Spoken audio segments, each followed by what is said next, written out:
세상에 떠도는 기묘한 괴담들. 첫 번째 이야기, 소름 끼치는 오피스텔.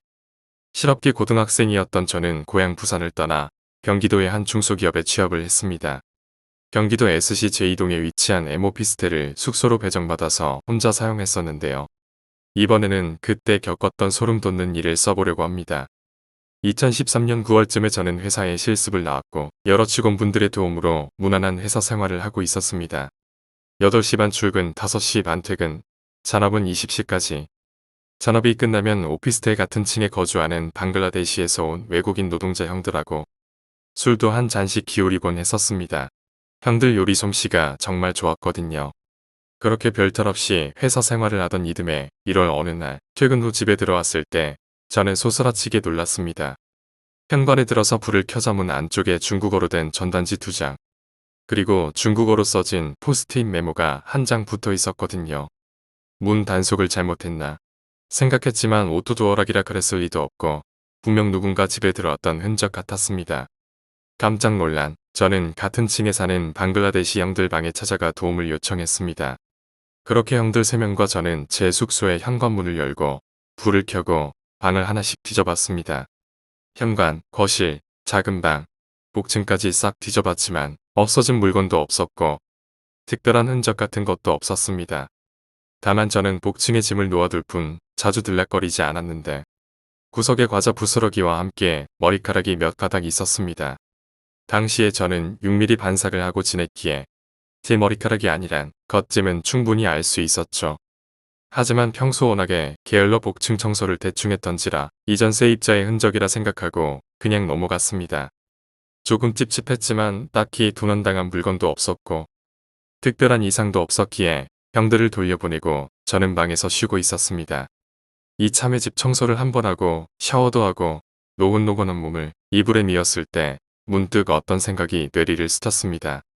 분명히 퇴근 후 현관문을 열고 그 뒤에 현관에 불을 켰을 때 문에 붙어있는 전단지와 포스트잇을 발견했는데 이상하게도 방글라데시 형들을 데리고 왔을 때 현관 불은 꺼져 있었고 저는 다시 현관에 불을 켰다는 사실을 알아채게 됩니다. 지나친 억측일지도 모르지만 아마 제가 퇴근한 직후에는 방 안에 사람이 있었다고 저는 그렇게 생각했습니다. 이 생각이 들자마자 집 안은 더 이상 저에게 안전한 곳이 아니었고 그날 하루는 방글라데시 형들 숙소에서 묵었습니다. 그리고 다음 날 회사에 사정을 설명해서 연차를 내고 3달간 모아뒀던 돈을 가지고 새 원룸을 구해 나갔습니다. 경찰에 신고할까 망설이기도 했지만 청소하면서 중국어로 된 전단지와 포스트잇을 모두 버려버렸고 당장 피해를 입은 것도 없어서 신고하기에는 조금 애매하지 않나 싶어 방만 옮기고 이 일은 깔끔하게 묻자 그렇게 생각했습니다. 그 이후에는 뭐 몇 달 회사를 더 다니다 군대 때문에 다시 고향에 내려갔었는데 5년도 훨씬 넘게 지난 지금 저는 다시 또 이 동네에 와서 살고 있네요. 지금 생각해보면 그때 만약 형들을 부르러 가지 않고 혼자 안에 들어갔으면 큰일이 났을지도 모르겠다는 생각을 해봅니다. 두 번째 이야기, 귀신을 보는 동료. 영감을 지닌 동료에게 들은 이야기야. 원래 옛날부터 종종 귀신을 보곤 했다는 그녀지만 자주 보게 된 계기는 따로 있다고 하더라고. 이전에 장례식장에서 일했을 때부터 심해졌다는 거야. 그 시절 그녀가 겪은 일 중 하나였대. 그날 장례식은 밤에 자다 심장 발작으로 세상을 떠난 남자의 장례식이었어. 당연히 부인의 황망함과 슬픔은 엄청났고 장례식장에 달려온 사람들도 갑작스러운 비보에 충격을 받아 분위기는 굉장히 무거웠어. 너무 어려서 아직 무슨 상황인지조차 모르는 듯한 딸은 쓰러져 우는 어머니 옆에서 멍하니 앉아있을 뿐이었어. 이런저런 준비 때문에 식장 안에서 일하고 있던 그녀에게도 그 분위기는 참기 힘들 정도로 무겁게 느껴졌어. 하지만 동료가 가장 참기 힘들었던 이유는 죽은 당사자가 자기 장례식장을 보고 있었기 때문이었다고 해. 동료의 말에 따르면 그런 일 자체는 드문 것은 아니라 하더라. 그녀의 경험에 따르면 죽은 사람 넷 중 하나는 자기 장례식장에 나타난다 하더라. 죽은 남자는 멍하니 서 있었어. 왜 이런 일이 일어난 건지 전혀 이해 못하는 듯한 얼굴을 한 채로 재단 위에 놓인 자신의 영정사진. 쓰러져 우는 아내. 장례식장에 몰려온 친척과 친구들의 침통한 얼굴. 이리저리 둘러보는 사이 남자는 서서히 자신이 죽었다는 걸 이해한 듯 점차 절망스러운 표정을 지어갔어. 동료는 도저히 보고 있을 수가 없어 밖으로 나가 그저 명복을 빌었다고 해. 주변 사람들에게 말 한마디 남기지 못하고 갑작스레 세상을 떠나가는 건 살아있는 사람 입장에선 굉장히 무서운 일이야. 하지만 정말 무서운 건 죽음 후에도 평안을 얻지 못하고 살아있을 때처럼 절망을 맛봐야 한다는 것은 죽고 나면 아무것도 없을 것이라 믿고 싶은 내게는 너무 두렵게 느껴진다. 세 번째 이야기, 아파트. 나의 첫 번째 집. 평수는 16평으로 아파트에 드디어 내가 모은 돈으로 생긴 집이다. 최근 날씨가 급격히 더워진 탓에 작은 방의 창문을 24시간 내내 열어두었다. 주방 겸 거실이 있고 어느 날 작은 방에 가보니 창문 쪽 방바닥이 뭔가에 밀려 위로 솟아나와 있었다. 작은 방엔 의자가 하나 있었는데 친구가 놀러 왔을 때 실수로 그랬을 거라고 생각하고 아무렇지 않게 넘겼다. 그렇게 며칠이 지났을까? 난 문득 장롱 위를 올려다봤는데 전에는 없던 작고 네모난 박스 하나가 떡하니 올려져 있었다. 난 그 상자를 열어보고 경악을 금치 못했다. 그 상자 안에는 상자의 구멍이 뚫려 몰래 촬영할 수 있도록 해놓은 캠코더 하나와 이상한 기계와 수많은 선들로 가득했다. 난 놀란 가슴을 추스리고 캠코더를 재생시켜 보았을 때 예상대로 캠코더에는 내 모든 생활이 그대로 녹화가 되어 있었다.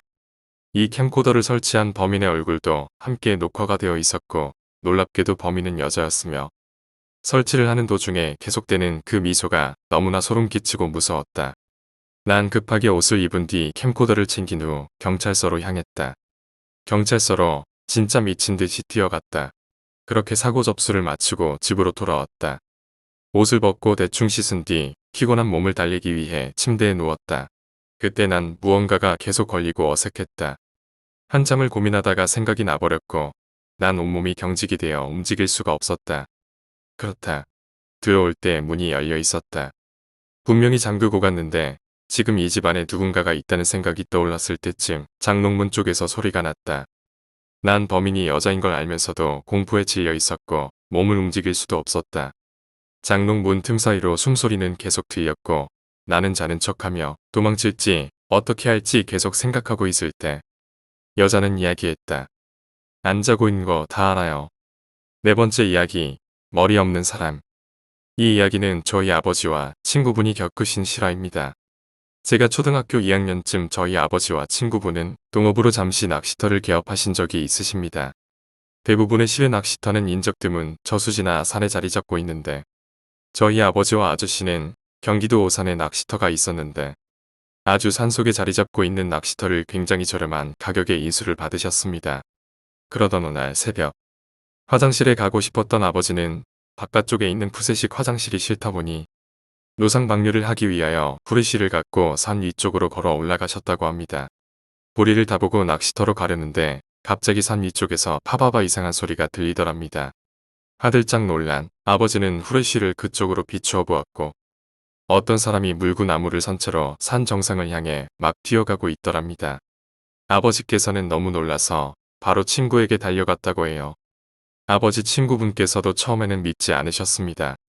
그딴 게 세상에 어디 있냐고, 상식적으로 어떻게 사람이 평지도 아닌 산오르막을 물고 나무를 선 채로 올라갈 수 있냐며. 그로부터 몇 일이 지나고 하루는 아버지께서 감기로 너무 몸이 안 좋아서 아저씨 혼자 낚시터를 보고 있었다고 합니다. 그날따라 손님이 별로 없었고 담배나 한 대 필까 하며 산 쪽으로 걸어가고 있는데 산 위쪽에서 또다시 파바바 이상한 소리가 들리더랍니다. 흠칫했을 때도 똑같이 또 파바바 하는 소리가 들렸고 주위가 어두워 잘 안 보여서 산짐승이거니 하고 시한 채 담배를 피고 있는데 파바바 하는 소리가 점점 가까워지는 것 같더랍니다. 기분이 이상해진 아저씨는 몽둥이와 후레쉬를 들고 소리가 나는 쪽으로 향했고 그 다음에 소리가 나는 쪽으로 후레쉬를 비추었는데 정말 어떤 사람이 물고 나무를 서서 산 정상을 향해 마구 뛰어가고 있더랍니다. 처음에는 믿지 않았던 아버지 친구분도 그 광경을 보고 난 뒤 며칠 동안 패닉 상태에 빠지셨고 며칠 후 아버지께서 안치하시고 돌아오신 날 아버지와 아버지 친구분은 몽둥이와 후레쉬 그리고 부적을 들고는 그날 밤에 산으로 향하셨다고 해요. 산 위쪽으로 올라가는데 저 위쪽에서 무언가가 이쪽으로 달려오더랍니다. 두 분은 너무 놀라 도망치는데 고의인지 우연인지 아버지께서 그쪽을 후레쉬로 비춰보았답니다. 그 일이 있은 후 얼마 되지 않아 다른 사람에게 낚시터를 인수한 뒤 다른 일을 시작하셨습니다. 아버지 친구분이 너무 궁금해서 그날 뭘 봤냐고 물어보았을 때 아버지는 힘겹게 입을 열었습니다. 그때 말이야. 푸르시 비쳤을 때 머리가 없는 사람이 손을 허공으로 마구 휘저으며 이쪽으로 달려오고 있더라. 5번째 이야기. 강원도의 어느 강. 우리 외삼촌은 수영에 타고난 끼가 있으셨기 때문에 수영 선수를 준비 중이었지. 그러던 어느 날 교회 캠프로 강원도의 어느 강으로 가게 되었어. 외삼촌 친구들과 얕은 물 주변에서 한참을 놀다가 저 멀리에 뭐가 보인다고 외삼촌이 말했고, 내가 가보고 올게. 너희들 잠깐 놀고 있어봐 하시면서 저 멀리 깊은 곳을 향해 수영해서 가셨어. 헤엄쳐가는 물줄기가 점점 세졌지만 저쪽에서 사람이 구해달라고 손을 흔들고 있었다고 해. 그래서 외삼촌은 구해야겠다고 맘먹고 물살이 센 곳 쪽으로 갔는데 그 팔은 온데간데 보이지 않고, 팔이 보였던 곳 주변에 잠수해서 보니까 저 멀리서 검은 풀이 찰랑찰랑 흔들리는 것이 보이더래. 이상한 애풀이 왜 물속에 있는 거지 싶어서 호기심에 계속해서 3m가량 깊이 내려가셨대.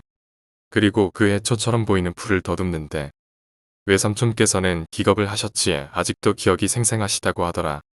부릅뜬 두 눈으로 차갑고 기분 나쁜 미소로 자신을 빤히 쳐다보고 있던 그 모습을 외삼촌께서는 막 당황스러워서 눈에 눈물이 고였고, 캠프 일동들에게 돌아가 저기 어떤 물귀신이 있다며 엉엉 울면서 말했대. 그래서 경찰에 신고했을 때 그곳에서는 실종된 여성 피해자는 없다고 판정되었고, 조사한 결과 아무런 시신도 발견하지 못했다고 해. 지금은 많은 세월이 흘러 외삼촌께서는 어느새 중년 남성이 되셨지만 지금도 그 팔로 자신을 부르던 동작이 생생하다고 하더라. 6번째 이야기, 하숙집. 전에 살던 하숙집에서 겪은 일입니다. 역세권에 학교도 가깝고 금액도 저렴했기 때문에 사는 데는 문제가 전혀 없었습니다. 하지만 집 자체가 오래돼서 그런지 여기저기 문제가 많았습니다.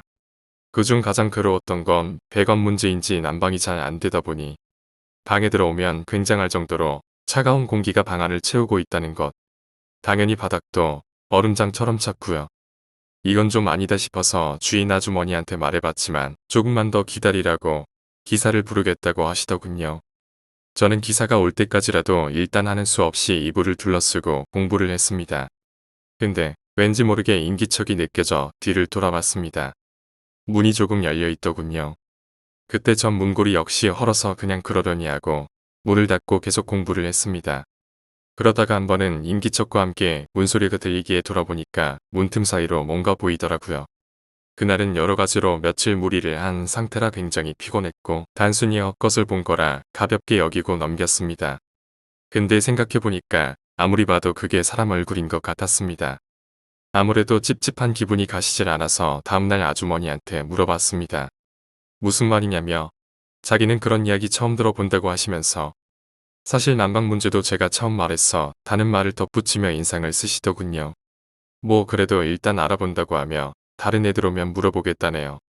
그리고 그날 저녁 노트 필기 정리를 하다가 배가 아파서 잠시 화장실을 가기 위해 일어섰는데 사람 얼굴 2개가 열린 문틈 사이로 저를 보고 있었어요. 물론 그게 진짜 사람이라고 생각할 수도 있었지만 그건 아니라고 생각할 수밖에 없었어요. 그건 눈이 없었으니까요. 그리고 확신했습니다. 전에 헛것을 본 게 아니라 없다고. 살면서 귀신 한 번 안 보고 살아서 그런지 더 충격이었습니다. 그날 결국 전 뜬 눈으로 밤을 보내야 했고, 그리고 다음날 밤 그리고 저는 그 일이 있고 5일 후 하숙집을 나왔습니다. 표면적인 이유는 난방 문제라고 이야기했지만 나중에는 엄청난 양의 손들이 문 안으로 들어왔거든요. 지금 생각해보면 유난히 제 방을 휘감았던 그 한기는 굳이 난방 문제는 아니었을지도 모르겠네요. 7번째 이야기, 옥상의 귀신. 언젠가부터 우리 학교에 이상한 소문이 돌기 시작했다. 학교 옥상에서 귀신이 나타난다는 소문이었다. 우리는 정말 궁금했다. 진짜 귀신이 존재하는지 말이다. 우리는 옥상에 귀신이 나타난다는 소문을 직접 확인하기 위해 한밤중에 학교에 모였고 몰래 학교에 침입하는 것까지 성공했다. 하지만 아무도 옥상에 올라가고 싶어 하지 않았다. 귀신이 있는지 없는지 확인하기 위해서는 누군가 꼭 옥상에 올라가야만 했고 우리는 그 한 명을 뽑기 위해 가위바위보를 할 수밖에 없었다. 그리고 거기엔 내가 뽑혔다. 내가 옥상으로 올라가기 전 우리들은 작은 나무 하나를 생각해냈다. 만약 내가 옥상에서 귀신을 본다면 팔로 O를 표시하고 못 봤다면 X 표시를 하여 날 기다리는 운동장에 있는 친구들에게 알려주는 것이었다. 그렇게 나는 무서웠지만 옥상으로 올라갔다. 아무리 눈 씻고 찾아봐도 귀신 같은 것은 없었다. 그냥 단지 괴소문이었다는 걸 알게 되었고 귀신은커녕 쥐 한 마리조차 없었다. 나는 운동장에 있는 친구들에게 손으로 X 표시를 만들며 옥상에 아무것도 없어 라고 귀신이 없다고 소리쳤다. 하지만 운동장에 남아있던 친구들은 모두 날 보더니 손으로 O 표시를 만들었다.